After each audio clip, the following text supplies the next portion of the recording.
자, 한번 말씀 한번 따라와 볼까요? 6장 15절부터 23절까지 제가 읽을 때 내용을 잘 파악해 주시면 감사하겠습니다. 그런즉 어찌하리요? 우리가 법 아래에 있지 아니하고 은혜 아래에 있으니 죄를 지으리요? 그럴 수 없느니라. 너희 자신을 종으로 내주어 누구에게 순종하든지 그 순종함을 받는 자의 종이 되는 줄을 너희가 알지 못하느냐. 혹은 죄의 종으로 사망에 이르고 혹은 순종의 종으로 의에 이르느니라. 하나님께 감사하리로다. 너희가 본래 죄의 종이더니 너희에게 전하여 주가 교훈의 본을 마음으로 순종하여 죄로부터 해방되어 의에게 종이 되었느니라. 너희 육신이 연약함으로 내가 사람의 예대로 말하노니 전에 너희가 너희 지체를 부정과 불법에 내주어 불법에 이른 것 같이 이제는 너희 지체를 의에게 종으로 내주어 거룩함에 이르라. 너희가 죄의 종이 되었을 때에는 의에 대하여 자유로웠느니라. 너희가 그때 무슨 열매를 얻었느냐? 이제는 너희가 그 일을 부끄러워하나니 이는 그 마지막이 사망임이라. 그러나 이제는 너희가 죄로부터 해방되고 하나님께 종이 되어 거룩함에 이르는 열매를 맺었으니 그 마지막은 영생이라. 죄의 삭스는 사망이요 하나님의 은사는 그리스도 예수 우리 주 안에 있는 영생이라. 아멘. 아멘. 네. 로마서 강의 18번째 시간을 이어가도록 하겠습니다. 그 이전의 내용들을 잘 이렇게 축약해 주고 싶지만 대부분 이렇게 요약을 해주면 또 한 10분이 흘러가기 때문에 우선은 지금 중요한 우리의 패턴이 우리가 현실적으로 가지고 있는 문제로 시작된다 그랬어요. 2000년 이전에 이루신 예수님의 구속이 어떻게 모든 자에게 이룰 수 있는가에 대한 부분을 뭐와 뭐를 대조로 우리에게 소개하고 있다 그랬죠? 아담과 네. 이 정도만으로도 여러분이 계속 잘 머릿속에 넣고 있네요. 아담으로 죄가 들어오고 이 죄로 말미암아 사망이 들어왔고 그래서 모든 사람에게 사망이 미친 것을 통해서 모든 인류에게 죄가 미쳤다는 것을 알고 있고 그거를 우리가 죄의 전가라는 것을 통해서 다시 한번 배웠고 이 죄의 전가가 어떻게 이루어지는가에 대해서는 대표성이라는 걸로 언약적 대표성이라는 걸로 우리가 다 배웠죠. 그래서 모든 사람에게 사망에 이르게 되는 이 패턴이 그리스도가 이루신 의가 믿는 자에게 모두가 미쳐지면서 의의 전가가 되는 거죠. 그래서 모두가 생명에 이르게 되는 그런 가운데 있다 그랬습니다. 이런 생명의 가운데 있는 것을 이제 은혜가 생명 안에 있는 우리가 왕노릇한다는 표현도 썼지만 은혜가 우리를 지배하는 그래서 은혜가 우리에게 왕노릇하는 가운데 있다 그랬죠. 그래서 여기서부터 나오는 문제제기 1번이 저번 주에 한 문제제기인데요. 그렇다면 도대체 자 은혜를 더하게 하려고 은혜를 목적으로 죄 가운데 거하겠느냐가 이게 6장 1절의 질문이었어요. 오늘은 그 질문이랑 비슷하죠. 뭐라고 되어 있죠? 죄를 지으리로. 그래서 오늘 제목이 그렇게 되는 겁니다. 자, 이거는 이렇게 한번 정리를 잠깐 해주고 갈게요. 잘 봐요. 지금은 이제 율법에 대한 위치를 우리가 다시 한번 규정을 잘 해야 돼요. 율법에 대한 위치. 뭐라고요? 율법에 대한 위치. 이게 잘 정돈이 돼야 신앙생활, 하나님과의 관계, 그 속에서의 율법의 역할을 알게 되는 거예요. 율법의 위치가 어디에 있는지에 따라 역할을 알 수 있는 이 패턴을 여러분이 잘 기억해 주세요. 이게 자꾸 뒤바뀌어 있으니까 우리에게 임한 구원, 우리에게 허락된 믿음, 우리에게 허락된 하나님의 의가 자꾸 왜곡이 되고 그 가운데 잘못된 협박과 잘못된 죄의식 가운데 늘 제자리 패턴을 우리가 경험한다 그러죠. 도대체 율법의 역할이 어디냐라고 했을 때 이미 신자가 되기 이전, 신자가 돼서 예수 그리스도의 의가 우리에게 전가되기 이전의 율법의 역할은 죄를 더욱더 드러내는 거죠. 그래서 죄를 깨닫게 하는 겁니다. 그래서 이것은 우리를 더욱더 사망으로 몰고 가죠. 자, 기존의 그리스도의 의를 받기 이전의 우리의 상태는 율법이 역할이 하는 게 율법의 위치가 우리의 죄를 드러내고 죄를 깨닫게 하는 거예요. 그래서 우리는 사망으로 이를 수밖에 없는 율법으로 우리를 대입해 봤을 때 우리는 정말로 엄청나게 하나님을 벗어난 적대감 속에 있는 사람인 거죠. 이러한 사망 속에 있는 자, 그래서 결국 이거는 우리를 그리스도를 바라보게 함, 그리스도께 인도하는 거죠. 율법은 초등 교사 역할을 하는 거야. 결국은 그리스도를 바라보게 함. 왜냐하면 율법의 한계가 이쪽에 드러나니까. 그래서 이러한 율법의 한계 속에, 즉 우리의 죄를 드러내고 죄를 깨닫게 해서 사망에 이를 수밖에 없어서 우리가 오직 소망하고 의지해야 될 분은 그리스도밖에 없다라는 것을 이 한계 속에서 드러내는 이 역할 속에 있는 거죠. 근데 여기서 우리는 그렇기 때문에 율법을 통한 어떠한 순종 여하, 어떤 불순종 여하, 이러한 율법을 우리가 순종한다고 우리가 의를 획득할 수 없어요. 지금 이러한 상태에서 율법으로 그 목적과 성취가 의로움을 획득할 수 없다고. 의로움 획득 불가. 자, 이런 상태에서. 근데 지금 이러한 의를 누가 이루신 거죠? 그리스도가 이루신 거죠. 그리스도가 이루고 난 다음에 우리가 해야 될 율법에 대한 순종 여하를 그리스도가 이루신 거야. 그리스도가 온전히 순종하셨고 이 율법을 통해서 죄가 드러내서 오게 되는 죄책, 죄에 대한 책임을 그리스도가 지셨어. 죄책을 해결하고 순종을 해결하신 거예요. 이 두 가지를 다 해결한 거야, 그리스도가. 이렇게 해결해서 우리는 이제 의롭다 여김을 받았어. 하나님과 화평된 관계를 이룬 거예요. 그것은 그리스도가 이루어냈기 때문에 우리가 그리스도가 이루신 이 율법에 대한 순종 가운데 어떠한 기여도 할 수 없다 그랬죠. 그래서 이 내용 다 따라오죠. 네. 그리고 마찬가지로 그리스도가 이루셨기 때문에 그리스도가 온전히 성취하셨고 마지막 날까지 완성할 것이기 때문에 우리가 이 율법에 대해서 불순종한다고 다시 사망의 자리로 들어간 건 아니라 그랬어요. 그죠? 그래서 6장 2절에 뭐라고 얘기하냐면 그럴 수 없느니라. 즉 다시 한번 은혜를 더하게 하려고 죄에 거하겠느냐? 그럴 수 없느니라. 죄에 대하여 어떻게 된 우리가? 죽은 우리가. 죄에 대하여 죽은 우리가 어찌 그 가운데 더 살리오? 라고 얘기하고 있죠. 죽었다. 과거형으로 아예 사망을 선고해버렸어. 근데 여기서 말하는 죄는 뭐라고요? 우리가 지금 하나님에 대한 의를 입고 자녀가 된 몸이지만 그럼에도 불구하고 죄의 습성 때문에 괴로워하잖아요. 우리에게 분명히 죄가 있는데 앞으로도 계속 죄 지을 거고 우리의 연약함 가운데 그런 죄의 자리를 계속 노출하게 되는데 그러한 죄가 죽었다고 선고하는 거예요? 아닌 거죠. 그럼 여기서 죄는 뭐냐? 그래서 우리가 두 가지로 알아야 된다고 그랬죠. 첫 번째는 우리가 여전히 신자들에게 있는 죄의 습성인 거고 두 번째는 죄의 삭시 뭐라고요? 사망. 즉 형벌. 형벌과 책임으로서의 죄를 얘기하는 거예요. 왜냐하면 죄의 역할은 사실상 사망에 이르게 하는 거니까. 그죠? 아담을 통해서 확인했잖아요. 모든 사람에게 사망이 이른 것을 통해서 모두가 죄를 지었다는 걸 알 수 있죠. 죄는 사망과 뗄 수 없는 관계야. 그래서 여기서 죄가 죽었다는 건 죄가 온전히 우리를 사망으로 몰고 가게 되는 이 관계가 끊어진 거야. 그래서 사망으로서의 형벌, 책임, 이것이 죽은 거죠. 결국 우리는 하나님의 은혜가 지배하기 때문에 죄 가운데 거할 수 없는 것은 사망으로 몰고 가는 죄의 역할의 사슬을 끊어버렸어. 죄에 대해서 죽은 거야. 죄의 습성은 남아나 죄에 대해서 죽었기 때문에 이 죄의 습성이 우리를 괴롭힌다 할지라도 죽었던 자리로 갈 수 있다 없다? 없다. 이게 굉장히 중요합니다. 제가 비유를 두 가지로 들었죠. 거지가 왕자 된 걸로 들었잖아요. 그죠? 왕이 길거리 나오다가 거지를 보고 내가 이제 너를 아들로 삼았어. 사람들에게 공표해. 이 사람은 이제 나의 아들이다. 이 사람의 정체성과 존재는 이제 거지에서 왕자가 된 거죠. 하지만 순식간에 왕자가 되었기 때문에 거지의 습성이 남아있다 없다? 남아있다. 그럼 거지의 습성이 있다고 해서 이 왕자가 취소되거나 갑자기 버림을 받는다? 아니다. 이제 왕자가 된 거야. 그 사람이 해야 될 역할은 왕자로서의 삶을 살아가면 되는 거야. 자꾸 거지의 습성이 있으니까 뭔가 자기가 자꾸 다시 정체성이 거지가 된 것 같은데 그렇지 않다. 그 자리에서 이미 벗어났다. 이것이 첫 번째 비유였고 두 번째는 늪이라고 그랬죠. 똑같은 늪의 습성을 가지고 있기 때문에 이 두 가지 늪의 습성의 차이를 모르나 사망으로 가고 있는 이 사망 속에 있는 늪에서 건져서 하나님의 의로 생명 가운데 가는 늪에 옮긴 거야. 근데 자기는 여전히 늪에 있기 때문에 사망의 늪에 있는 줄 자꾸 착각하는 거지. 이러한 늪의 습성은 똑같으나 사망의 늪에서 생명의 늪으로 옮겨진 거라고.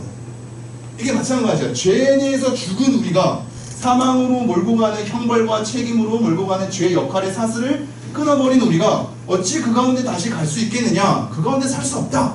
영역이 옮겨져 버렸다. 정체성이 바뀌어버렸다.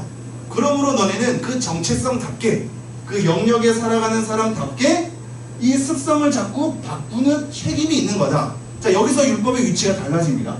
원래 하나님의 의를 받기 전에 율법은 죄를 드러내고 죄를 깨닫게 함으로 사망으로 가는 이러한 상황이죠. 근데 하나님께서 이걸 이루셨어. 죄에 대한 책임도 이루셨고 순종도 이루셨어. 그래서 이러한 신자가 되고 난 다음에 율법의 역할은 불순종하게 되면 다시 너네가 받았던 은혜가 파기되거나 너네가 받았던 구원이 파기되거나 너네가 받았던 생명이 파기되는 것이 아니라 이 율법의 역할은 뭐라고요? 위치와 역할은 하나님과의 사랑의 관계라고 그랬죠. 기억나요? 하나님과 어떻게 관계를 누릴 것이냐에 대한 문제야. 내가 하나님의 자녀로서 하나님 앞에 어떻게 나의 사랑을 표현할 것에 대한 문제야. 하나님을 어떻게 경외하고 하나님을 어떻게 예배해야 될 것에 관한 문제야. 이것을 내가 불순종하고 성경을 안 읽고 교회에 안 나오고 예배 못 드리고 한다고 해서 다시 이 죽음의 자리로 가는 게 아니란 말이죠. 그거에 대한 공포와 그거에 대한 협박으로 우리가 뭔가 이 율법을 통해서 의를 획득할 것처럼 착각하면 안 되는 거죠. 이해가 되죠? 이 율법은 하나님을 어떻게 사랑하고 경배해야 될 것에 대한 문제야. 그래서 하나님을 사랑하는 자는 계명을 지키는 자요라는 표현을 우리가 다시 한번 확인했었죠. 계속적으로 하나님, 내가 어떻게 하나님의 자녀답게 어떻게 하나님을 더 사랑하게 그런 삶을 살게 될까요? 라는 것에 대한 고민 속에서 우리가 받는 스트레스지, 우리가 자리가 박탈당하고 다시 죄의 자리에 가운데 들어가게 되는 문제가 아니다. 이 율법의 위치와 역할이 바뀐 거죠. 사망으로 몰고 가는 율법의 역할이 아니라 하나님과 어떠한 관계를 누릴까에 대한 문제로 위치와 역할이 바뀌었습니다. 이해가 돼요? 이거 하면 오늘의 이제 말씀은 다 이해돼. 왜냐면 이거를 이 율법에 대한 위치와 역할을 제대로 설명하느라고 6장이 필요한 건데, 그래서 6장 1절부터 14절 6장 1절부터 14절이 율법에 대한 위치와 역할을 제대로 규명하기 위해서 뭘 얘기했냐면요, 결국 한 가지예요. 세례를 얘기한 거예요. 왜 세례를 얘기했냐면요, 이것은 그리스도와의 연합 때문입니다. 뭐라고요? 그리스도와의 연합. 세례를 통해서 죽으심과 살아남, 이 두 가지에 대한 상징성이 다 들어가 있거든요. 옛날의 세례는 침례였을 가능성이 크거든요. 그래서 원래 이 세례라는 밥티조라는 단어도 물에서 나오다라는 단어야. 그래서 이게 저는 침례를 받았거든요. 여기는 유아세례 받은 사람. 유아세례는 뭐 어떻게 받은지도 기억조차 안 나죠, 그죠? 다른 사람 받은 거 보고 알아야죠. 저는 침례를 받았어요. 저희 아이들은 유아세례를 줬고, 침례를 받은 사람으로서 얘기할 수 있는 건, 침례는 물속에 들어갔다가 나오거든요. 푹 잠겨서. 들어가는 것은 이전 삶에 대한 옛사람의 죽음을 얘기하고요, 물속에 갇힌 것은 장사됨을 얘기하고요, 이에서 물속에 다시 한번 건져서 나온 것은 새 삶을 얘기하는 거거든요. 이게 지금 우리가 저번 주에 본 말씀 다 들어가 있잖아요. 그치? 그리스도가 죽으심으로 말미암아 우리가 함께 죽었고 우리가 함께 장사되었으며 그의 살아나심으로 말미암아 우리 또한 새 생명 가운데 거하게 되었다. 이게 세례에 대한 침례 속에 상징성으로 다 들어가 있는 거거든.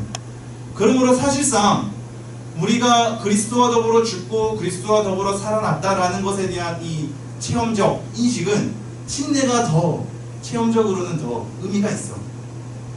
그러나 유아세례가 그렇다면 의미가 없다, 그런 얘기는 아니에요. 유아세례가 의미가 없다면 제가 우리 아이들을 유아세례 주지 않았겠지. 자, 유아세례와 침례에 대한 문제는 다음으로 한번 옮기고, 어쨌든 지금 이것 때문에 세례를 들어 쓴 거야. 죽으심과 살아남, 우리는 이미 죄에 대해서 죽었다. 왜냐하면 그걸 어떻게 알 수 있느냐? 그리스도가 죽었을 때 우리도 그로 말미암아 같이 죽었고, 그리스도가 장사될 때 우리도 같이 장사되었고, 그리스도가 살아날 때 우리가 같이 살아났기 때문이다. 이러한 상징성으로 의식으로 세례를 행하지 않았냐? 그렇다면 이 세례는 우리와 그리스도가 연합되었다는 거다. 그리스도와 연합되었기 때문에 우리에 대한 율법의 역할은 이제 죽으심에서 살아난 관계이기 때문에 새 생명 가운데 어떻게 살 것인가에 대한 문제다 라는 거예요. 여기까지 따라옵니까? 이게 여기에 있죠. 4절, 6장 4절 함께 읽겠습니다. 시작. 그러므로 우리가 그의 6장 4절 다 찾았나요? 6장 4절 한번 찾아보시고 함께 읽겠습니다. 시작. 그러므로 우리가 그의 죽으심과 합하여 세례를 받음으로 그와 함께 장사되었나니 이는 아버지의 영광으로 말미암아 그리스도를 죽은 자 가운데서 살리심과 같이 우리로 또한 새 생명 가운데서 행하게 하려 함이라. 이미 우리는 죽었어. 죽은 것에 대한 자리로 자꾸 가려고 하지 말고, 죽은 것에 대한 죄의 습성이 물론 있지만 그 습성 가운데 계속 그렇게 머물려 하지 말고 새 생명 안에서 살아나는 삶으로 우리가 다시 걸음을 옮겨야 돼. 우리는 새 생명을 부여받았어. 그리스도의 살리심과 함께 우리는 더불어 살아났단 말이죠. 이전의 삶이 아니란 말이야. 우리의 옛사람으로 살아가는 존재가 아니란 말이죠. 새 생명 안에서 어떻게 살아갈지에 대한 문제야. 그래서 이렇게 얘기하죠. 6장 11절 함께 읽겠습니다. 시작. 이와 같이 너희도 너희 자신을 죄에 대하여는 죽은 자요 그리스도 예수 안에서 하나님께 대하여는 살아있는 자로 여길지어다. 이제는 살아있는 자로 여기래. 누구에 대하여? 하나님께 대하여. 하나님께 대하여 살아있는 자로 여기래. 여러분 이거에 대한 긍정성이 굉장히 중요해요. 우리는 새 생명 안에서 이제 살아가는 사람들이고 하나님께 대하여 살아가는 사람들이야. 이제 앞을 보면서 그와 더불어서 누리며 살아가는 삶으로 우리가 초청당했어. 근데 자꾸 회귀하는 거야. 율법의 스트레스와 그것에 우리가 다시 한번 끊어질 것 같은 거, 그래서 나는 구원이 취소될 것 같은 거, 내 믿음이 아무것도 아니게 되는 것 같은 거, 이 속에서 자꾸 패턴 속에서 벗어나질 않는단 말이죠. 그렇지 않다. 이미 죽었다. 우리는 새 생명 가운데 살로 부르심을 받은 거고 하나님께 대하여 살아있는 자로 우리가 호흡하고 있다 라고 하죠. 그래서 12절부터 14절 이렇게 끝납니다. 너희는 죄가 너희 죽을 몸을 지배하지 못하게 하여 몸의 사욕에 순종하지 말고. 몸의 사욕에 순종하면 다시 우리가 죄가 우리를 지배하는 상태가 되는 거지. 그래서 그렇게 하지 말고 13절 또한 너희 지체를 불의의 무기로 죄에게 내주지 말고. 이 내준다는 표현이 이따가 나오니까 다시 설명할게요. 오직 너희 자신을 죽은 자 가운데서 다시 살아난 것 같이 하나님께 드리며 너희 지체를 의의 무기로 하나님께 드리라. 14절 죄가 너희를 주장하지 못하리니 이는 너희가 법 아래에 있지 아니하고 어디에 있다고요? 은혜 아래에 있다. 자, 그래서 오늘 말씀은 두 번째야. 첫 번째가 율법의 위치와 역할을 밝히기 위해서 그리스도와 우리의 관계가 어떠한 관계냐를 세례라는 것으로, 그래서 우리는 그리스도와 연합된 것으로, 그렇기 때문에 그가 죽었을 때 죽었고 살아나실 때 살아난 거지. 그래서 우리는 하나님께 대하여 살아있는 자로 새 생명 가운데 거하는 삶으로 우리는 초청당한 거예요. 이것이 핵심인데 이것을 세례로 풀었단 말이야. 1장 1절부터 14절은. 근데 15절부터 23절은 뭐로 푸냐면요, 이게 오늘의 말씀의 핵심이죠. 종됨으로 풀어요. 뭘로 푼다고요? 종됨. 여기 오늘 말씀의 핵심이야. 이것만 알면 모든 게 눈에 다 들어옵니다. 처음에는 세례로 풀었고 1장 1절부터 14절은 15절부터 23절까지는 종됨으로 푼다고요. 우리의 정체성이 어떠냐? 우리는 하나님의 종이다 라는 것으로 율법의 위치와 역할을, 그리고 하나님과 우리의 관계를 어떻게 풀어내는지 한번 보죠. 자, 15절 함께 읽겠습니다. 시작. 그런즉 어찌하리요? 우리가 법 아래에 있지 아니하고 은혜 아래에 있으니 죄를 지으리요? 그럴 수 없느니라. 이미 앞에서 1절에서 확인했죠. 근데 약간의 의미는 다르지만, 표현은 다르지만 의미는 동일해요. 앞에서는 은혜를 더하게 하려는 목적으로 죄에 거하겠느냐? 그럴 수 없다. 두 번째는 뭐라고요? 우리가 은혜 아래에 있으니 죄를 지으려야. 은혜 아래에 있으니. 뭔가 이 표현이 종됨이랑 연결될 것 같은 표현이 막 나타나지 않나요? 그죠? 이런 거 볼 때 막 재밌지 않아요? 이게 종됨인데 은혜 아래에 있다는 표현으로 시작하는구나. 뭔가가 엄청난 연결성이 있어 라는 걸 우리가 볼 수 있죠. 자, 우리가 법 아래에 있지 않다. 죄에 대해서 죽었어. 그 율법의 자리는 이제 떠났어. 우리는 은혜 아래에 있다. 왜냐하면 그 앞에 14절에 죄가 너희를 주장하지 못하리니 이는 너희가 법 아래에 있지 아니하고 은혜 아래에 있습니다. 때문에 은혜 아래에 있기 때문에 우리가 죄를 짓겠느냐? 그럴 수 없다. 왜 은혜 아래에 있는지 죄를 짓지 않고 그럴 수 없다라고 얘기하는지에 대한 논증을 한번 따라와 보시죠. 16절 함께 읽겠습니다. 시작.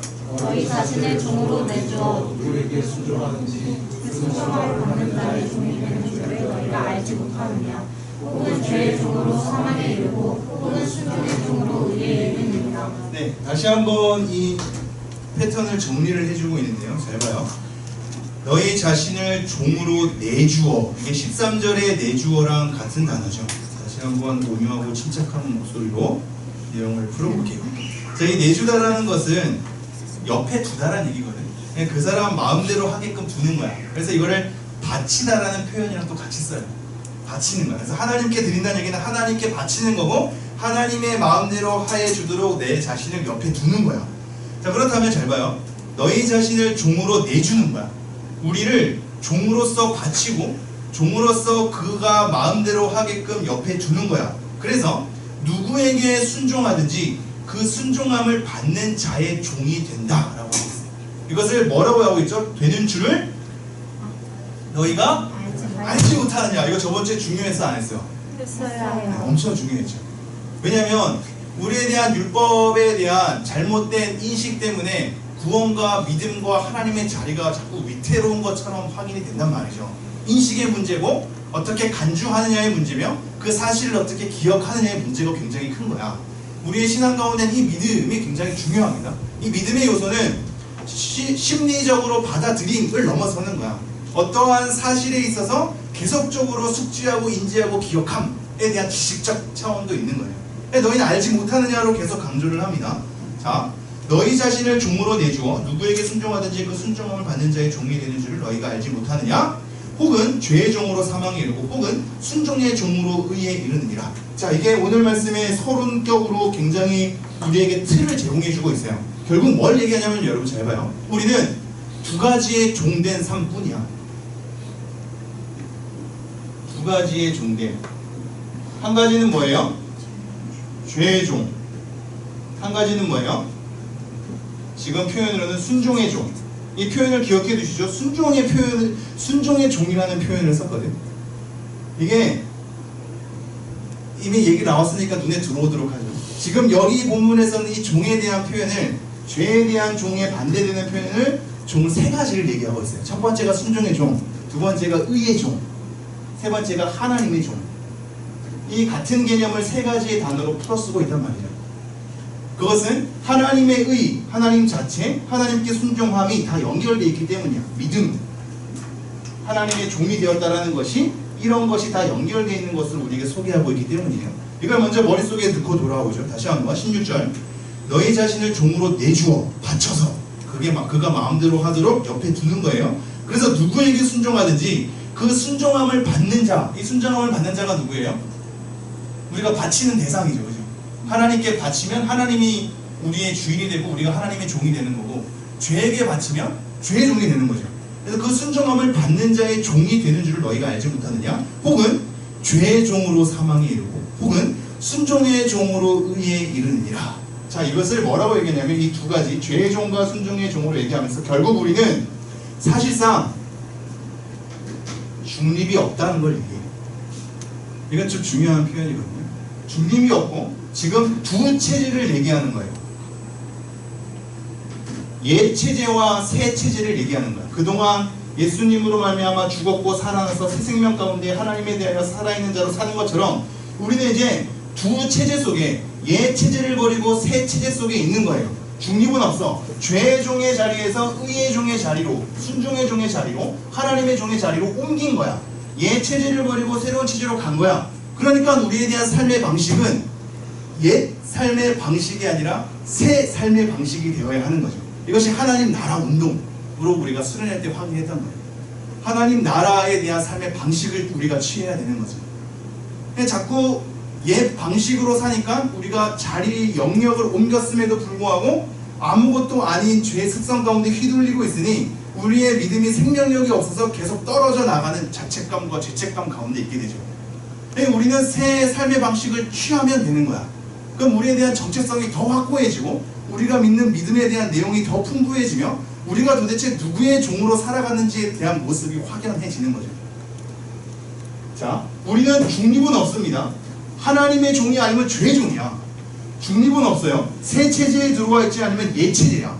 중립은 없습니다. 새로운 삶의 방식을 취하지 않으면 옛 삶의 방식을 취하는 거야. 지금 오늘 말씀은 중립이 없다는 두 주인에 대해서 얘기하고 있어요. 두 주인에 대해서. 그래서 세례를 받아서 그리스도와 연합된 존재로 얘기하고 있다면 지금은 우리의 정체성은 하나님의 종된 거야. 이것을 안다면 너네가 은혜 안에 있다고 해서 죄에 더할 수 없지를 얘기하는 거야. 우리는 하나님의 종이거든요. 하나님의 종이기 때문에 하나님의 새로운 체제에 들어와 있고 하나님의 새로운 삶의 방식을 취하는 자리에 들어온 사람이죠. 그러니까 당연히 어떻게 죄에 거하겠느냐? 그 죄에 대한 것은 옛 체제인데, 옛 삶의 방식인데, 죄의 종인데 그럴 수 없다. 이것을 기억해라. 이게 오늘의 핵심입니다.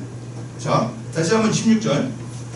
너희 자신을 종으로 내주어 누구에게 순종하든지 그 순종함을 받는 자의 종이 되는 줄을 너희가 알지 못하느냐? 혹은 죄의 종으로 사망에 이르고 혹은 순종의 종으로 의에 이르느니라. 그러면서 17절에 이렇게 얘기하죠.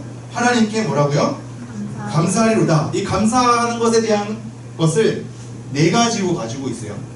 자, 첫 번째가 뭐냐면 우리는 본래 죄의 종이었다. 우리는 본래 죄의 종. 자, 의의 종과 죄의 종 둘 중에 중립은 없다 그랬죠. 지금 계속 얘기하는 거야. 우리가 지금 하나님의 종, 순종의 종인데 본래는 죄의 종이었어. 죄의 종에서 벗어나면 의의 종이 되는 거야. 이 둘 중에 중립은 없어. 여기서 하나님의 종된 정체성이 아니라면 그 사람은 사실상 죄의 종이에요. 근데 우리는 자꾸 중립에 빠져있다고 생각해서 이게 결정이 더딜 때가 많아. 근데 오늘 그 담임 목사님 말씀이랑 연결이 되기도 하거든요. 이게 굉장히 중요해요. 왜냐면 우리가 하나님 앞에서 뭔가 올바르게 살지 못했다는 건 사실상 죄의 자리에 있다는 거거든요. 중립은 없어. 중립에서 죄일까 하나님일까를 계산하고 있으면 계산한 것 그 자리로서 자리는 벗어났다고 생각하지만 그럴 수 없는 거야. 죄의 자리 아니면 의의 자리예요.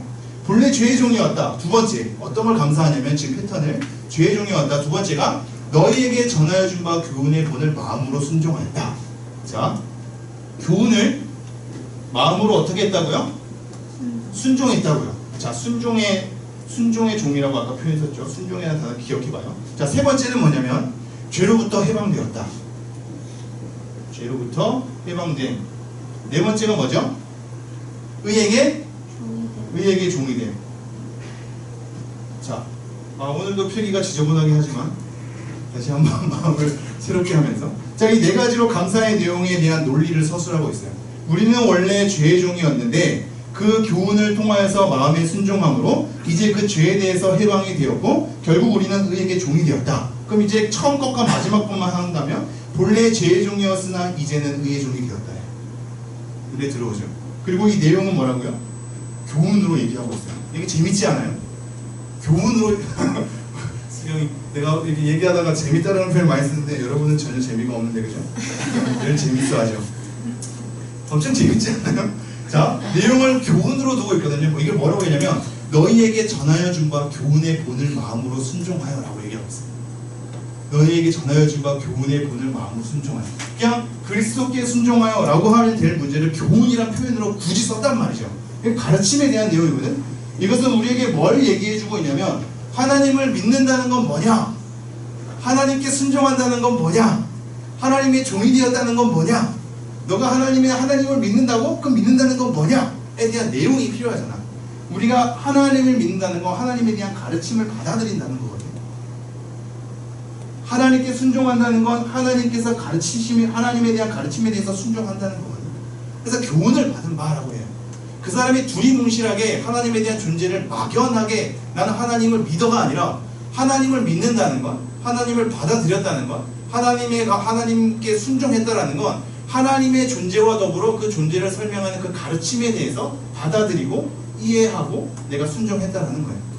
그래서 너희에게 전하여준 교훈에 대해서 마음으로 순종했다는 얘기죠. 이게 하나님에 대한 순종의 또 다른 표현인 거예요. 이게 분리되지 않아. 자꾸 우리가 분리되는 거지. 분리되는 것 때문에 의도적으로 쓰기도 하죠. 믿음이라는 것은 추상적인 어떤 대상에 대해서 막연하게 그냥 그 사람을 생각한다는 거 아니에요. 그에 대한 가르침까지 들어가는 거예요. 그래서 순종이란 표현을 써요. 순종이란 표현을. 막연하게 지식적인 것만이 아니라 막연하게 감정적인 것만이 아니라 그에 대한 우리의 삶의 자리가 있는 거지. 순종으로서 이렇게 그의 교훈을 우리가 마음으로 순종했다 라는 표현을 쓴 겁니다. 제가 다시 한번 17절 하나님께 감사하리로다 너희가 본래 죄의 종이더니 너희에게 전하여 준 바 교훈의 본을 마음으로 순종하여 18절 죄로부터 해방되어 그에게 종이 되었느니라. 자, 이 네 가지로 감사하는 내용을 적고 있는 거예요. 그래서 결국 죄의 종의 자리에서 의의 종으로 우리가 옮겼다. 자, 19절 함께 읽겠습니다. 시작. 너희 육신이 연약함으로 내가 사람의 이대로 말하느니 전에 너희가 너희 지체를 부정과 불법에 내주어 불법에 이른 것 같이 이제는 너희 지체를 의에게 종으로 내주어 거룩함에 이르라. 네, 너희 육신이 연약했다는 얘기는 그 사람에 대한 한계예요. 이해력 부족이야. 하나님을 믿지 않고 하나님에 대해서 시비 거는 자가 가지고 있는 연약함과 이해력 부족과 그들에 대한 한계 때문에 그들에게 낮춰서 가르치는 표현이죠. 너희 육신이 연약함으로 내가 사람의 예대로, 그러니까 당시의 정황과 상식으로 설명하는 것. 당시의 정황과 상식으로 설명하는 게 두 가지 패턴이에요. 전에 너희가 너희 지체를 부정과 불법에 내주어 불법에 이른 것 같이 이제는 너희 지체를 의에게 종으로 내주어 거룩함에 이르라. 자, 이것도 핵심만 얘기할게요. 지금 죄의 종과 의의 종 이 두 가지를 대조를 하고 있는데 죄의 종에서에 대한 그 내용은 뭐예요? 너희가 너희 지체를 부정과 불법에 내주어 불법에 이른 거. 부정과 불법에 내주어 결국은 불법을 목적으로 사는 삶. 자, 의의 종은 뭐였죠? 의의 종은 뭐예요? 이젠 너희 지체를 의에게 종으로 내주어 뭘 이룬다고요? 거룩함. 거룩함을 목적으로 사는 삶. 이 두 가지밖에 없다 얘기하고 있어요. 너네가 죄의 종과 의의 종 두 가지에서 너의 종됨이 있을 수밖에 없다. 존재가. 그 존재가 하는 역할이 뭐냐? 내용이 뭐냐? 죄의 종은 부정과 불법에 이르러 불법에 이른 것 같이 이러한 내용을 가지고 이러한 삶의 목적과 열매가 맺어지는 거죠. 하지만 우리는 의에게 종으로 내주어서 거룩함을 목적으로 거룩함의 열매를 맺는 삶. 이 두 가지의 삶밖에 없다. 이 삶이 아니면 이 삶인 것이다 라고 얘기를 하는 거예요. 자, 19절 다시 한번. 너희 육신이 연약함으로 내가 사람의 애들을 말하니 전에 너희가 너희 지체를 부정과 불법에 내주어 불법에 이른 것 같이 이제는 너희 지체를 의에게 종으로 내주어 거룩함에 이르라. 이것에 대한 내용이 특징이 역동적이라는 것만 알아도 이거는 뭐예요? 지금 이 패턴이에요. 죄와 의의 자리 아니면 중립의 자리 있다고 없다고요? 없어요. 죄의 종 아니면 의의 종이야. 이 두 가지밖에 없어. 사망의 자리면 아니면 생명의 자리야. 이 두 가지 중립이 없다니까. 그렇다면 이 사람의 이 중립에 대한 착각으로 사는 삶이 사실상 되게 뭐 자기는 한 발 뛴 것 같고 정적인 것 같고 사리를 분별하는 침착함 속에 있는 것 같은데 사실상 굉장히 역동적이라는 걸 얘기하고 있어요. 그 사람이 죄의 자리에 있으면 부정과 불법에 이르러 불법에 있는 삶에 대한 역동성이 있는 거야. 자기는 굉장히 침착하고 아무것도 안 한 것 같은 느낌이 드는데 그렇지 않다는 걸 얘기하고 있어요. 하나님의 자리에 있으면 의의 거룩함으로 인한 역동적 삶으로 살아가야 되는 거지. 자, 그러면서 20절 이렇게 얘기합니다. 다시 한번 풀어요. 20절, 21절을 이렇게 얘기합니다. 제가 읽어볼게요. 너희가 죄의 종이 되었을 때에는 의에 대하여 자유로웠느니라. 너희가 그때 무슨 열매를 얻었느냐. 이제는 너희가 그 일을 부끄러워하나니 이는 마지막이 사망입니다. 자, 이제와 그때, 이 과거와 지금, 옛것과 지금의 상태를 계속 비교하고 있죠. 이러한 비교는 왜 비교하는 거죠? 너네는 죄의 종이 아니야. 너네는 이제 부정과 불법을 통해서 불법을 이룬 것 같은 삶으로 살아가는 그 역동적인 삶의 자리에서 벗어난 거야. 너희들은 의의 종이야. 하나님의 종이야. 순종의 종이야. 이것을 계속 강조하는 거지. 이것을 너희가 알지 못하느냐? 기억해라! 라는 거야. 우리에 대한 정체성, 내가 누군지를 계속 기억해라! 라는 거죠. 그래서 의에게 종으로 내주어 거룩함을 이룬 역동적 삶 가운데 우리가 있어야 되는데, 그러면 다시 한번 비교해요. 너희가 죄의 종이 되었을 죄의 종이 되었을 때에는 옛 사람인 거죠. 그때는 의에 대하여 자유로웠느니라. 자, 우리가 중립인 것처럼 어떠한 자유 속에 있는 것으로 생각해. 하나님의 종이 되었다니까 뭔가 하나님께 다시 한번 역시 종로로 타는 것으로 뭔가 우리에 대한 자아가 없는 것처럼 느껴져. 잘 봐요. 이걸 비교하는 거야. 이 사람들은 죄의 종이 되었을 때는 의에 대하여 자유로웠대. 그 사람들도 자유가 있어. 근데 사실상 이건 진정한 자유가 아니지. 의에 대해서 자유한 거야. 의에 대해서 자유했다는 건 뭐예요? 결국 방종과 다름 아니야.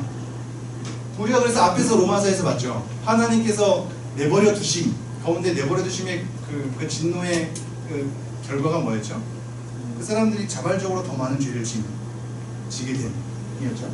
그래서 이게 죄의 종이 되었을 때는 의에 대해서 자유하였기 때문에 뭔가에 우리가 자유로움이 있는 것 같은데 그것은 사실 진짜 자유가 아니라 가짜 자유고 오히려 방종으로 더욱더 죄에 대한 종이 되어서 부정과 불법을 통하여 불법에 이른 삶에 대한 역동성을 가지게 되는 거죠. 그게 자유가 아니야. 반대로 21절 너희가 그때 무슨 열매를 얻었느냐. 이거는 이게 결과를 얘기해요. 너희가 그때 무슨 열매를 얻었느냐. 이제는 너희가 그 일을 부끄러워하나니 이는 그 마지막이 사망이니라. 너네가 의에 대해서 자유로웠다고 했는데 그것에 대해서 부끄러움, 죄책감이 있게 되고 그 열매가 나중에 결국은 뭐라고요? 사망이 있게 되는 거예요. 죄에게 종이 되었을 때 열매와 결과는 죄책감과 사망이다. 그럼 반대를 얘기하죠. 22절 함께 읽겠습니다. 시작. 그러나 이제는 너희가 죄로부터 해방되고 하나님께 종이 되어 거룩함에 이르는 열매를 맺었으니 그 마지막은 영생이라. 자, 이제는 너네가 죄에서 해방되어서 누구에게 종이 되었다고요? 하나님께 종이 되어 거룩함에 이르는 열매를 맺었느니. 자, 이에 죄에 대해서 해방되었어. 죄에 대해서 해방되었는데 이 해방의 삶은 그래서 아무것도 안 하는 자유의 삶이 아니라 누구에게 종이 되었다고요? 하나님께 종이 된 거야. 이것에 대한 표현의 어떤 역설이 눈에 들어오십니까? 죄의 종이 되었을 때 자유함이 있대. 근데 이 자유함은 의에 대한 자유함이야. 그래서 결국은 방종과 다름 아니고 이것에 대한 삶의 열매는 죄책감이고 사망이에요. 자, 그런데 우리가 이 죄에 대해서 해방되었어. 죄에 대해서 해방된 자유는 아무것도 나를 이제 상관없이 내가 마음대로 하는 것에 대한 자유가 아니라 결국 이것이 뭐라고 인도한다고요? 하나님의 종으로 인도한다. 그래서 그것에 대한 열매는 뭐라고요? 거룩함 그리고 생명. 이 대조가 눈에 들어오세요? 들어오시죠? 자, 22절 다시 한번 읽을게요. 그러나 이제는 너희가 죄로부터 해방되고 하나님께 종이 되어 거룩함에 이르는 열매를 맺었으니 그 마지막은 영생이라. 그러면서 23절 정리를 해줍니다. 그 결과를 두 개의 속박, 두 개의 종됨에 대한 결과를 우리에게 얘기해줘요. 함께 읽겠습니다. 시작. 주에서 큰 사망이요 하나님의 은사는 그리스도 예수 주님 안에 있는 네, 영생이니라. 죄에 대한 대가는 결국 사망이요. 하나님의 은사라는 표현을 쓰죠. 대가는 내가 뭘 해서 얻게 되는 그 책임인 거야. 책임의 결과야. 근데 은사라는 표현을 쓰는 것은 내가 구원과 영생과 거룩함에 이르는 것이 나에게 원인이 없기 때문에 은사는 하나님의 은혜로부터 주는 선물이라 그랬죠. 그래서 굳이 은사라는 표현을 쓰죠. 하나님의 은사는 그리스도 예수 우리 주 안에 있는 영생이니라. 자, 정리하고 마시죠. 생각보다 짧게는 안 되지만 그래도 이 정도면 딱 여러분의 적정 수위인 것 같은데, 지금 1절부터 14절은 세례라는 걸 통해서 그리스도와 연합된 관계로 우리를 지금 다시 한번 우리의 정체성을 기억하게 한다면, 15절부터 23절은 죄의 종과 하나님의 종에 대한 대조 속에서 너네가 전에는 죄의 종이었지만 지금은 하나님의 종이야를 우리에게 기억하게 하고 있습니다. 하나님의 종이 되었고 그리스도와 연합한 자가 되었다는 건 은혜 아래에 있다고 죄를 저지르는 삶이 용납되지 않는다는 것을 얘기하는 거예요. 하나님의 종이 되었으면 하나님의 종답게 살아야죠. 그것은 방종이 아니라, 죄에 대한 해방은 아무렇게나 사는 자유로움이 아니라 하나님을 위해서 사는 삶으로 펼쳐지게 되어 있죠. 그래서 하나님의 종이라는 표현을 씁니다. 우리가 지금의 정체성이 중립에 있지 않고 한쪽에 있다면 어떤 쪽에 있어야 하는지, 그리고 우리의 자리는 어떤 쪽에 있는지, 그쪽에 있다면 우리가 어떠한 삶의 방식, 어떠한 체제를 우리가 갖춰야 하는지, 어떠한 삶의 모습으로 나아가야 하는지, 그리고 그렇게 나아가지 못하는 것에 대한 죄책감은 다시 우리가 옛 죽었던 죄의 자리로 내팽개치지 않음을 우리가 다시 한번 기억하면서 하나님께 대하여 살아있는 자로, 하나님의 종으로 그리스도와 연합된 자로 우리의 주어진 삶을 잘 살아냈으면 좋겠습니다. 기도하겠습니다.